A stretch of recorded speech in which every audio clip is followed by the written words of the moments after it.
to be an ordinary 四合院-style courtyard surrounded by 4 buildings. The courtyard itself features a cobblestone floor, some plain wooden and stone furniture, and a gnarled mulberry tree, casting pleasing dappled patterns of shadow that fluctuate in the Beijing breeze.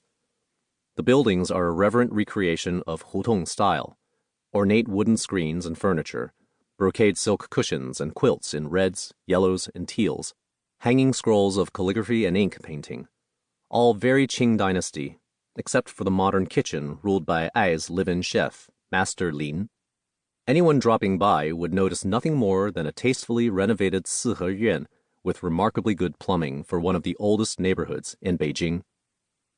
But then there is the basement.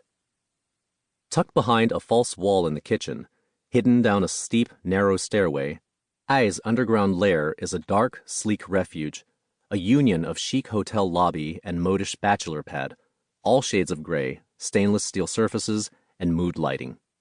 There is a soundproof conference room and a pair of facing L-shaped desk setups with flat-screen displays. The loungy area has a nice TV, a pool table, and a wet bar displaying a small fortune in cognac. There's a cutting-edge sound system with little chrome satellite speakers mounted into the ceiling wherever the walls meet. The furniture is the kind of beautiful high-end stuff that looks uncomfortable, but isn't. There are no windows, and the temperature is perfect. There isn't a speck of dust on anything.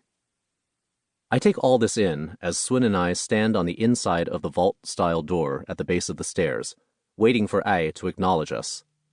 Ai is standing with his hands behind his back, bent forward at the waist, squinting into a floor-to-ceiling tropical aquarium in the middle of the main room. A barrel-chested man of average height, he has a handsome face and the Chinese equivalent of Kennedy hair. His expensive-looking sport coat fits him perfectly. His look is debonair to the point of talk show host or news anchor, except more matte, more classy, more money. If ignoring us is an intimidation play, it's working. I want to grab Sun and scurry out of there, find another place to stay that doesn't reek of money and secrets. But I wouldn't mind taking a few pics for my Snapchat story first. When Ai finally speaks, his voice is deep and gravelly, a voice that commands respect. "Your father gave them to me," he says, turning to face us. The left side of his face is lit blue by the undulating aquarium light. "The tank and the fishes. A piece of the ocean for you," he said. "He gave me very specific instructions on how often to feed them." He walks toward us and stops right in front of me. He is running a big silver coin over and under the fingers of his right hand. "Recently, I've been looking at them a lot." Then he hugs me. It is a long, strong, super awkward hug. He more or less pins my arms to my sides, so I gingerly reach up with my wrists and pat his ribs. Just when I begin to worry that the two of us might spend all day like this, he releases me, wrings my hand in a vice-like grip, and says, "I am Ai Yongping. Your father was my close friend."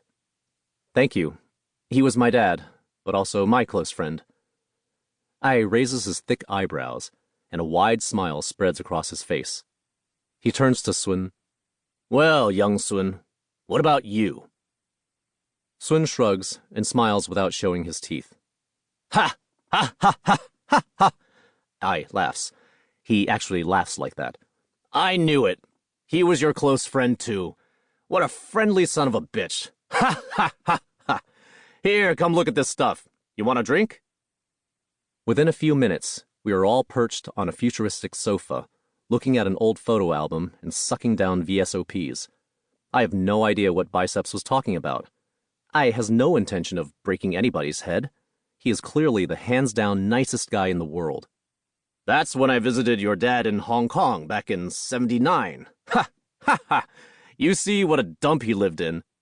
In the photo Ai points to, he and Dad are perched on a single unmade bed in a narrow room with dirty white walls.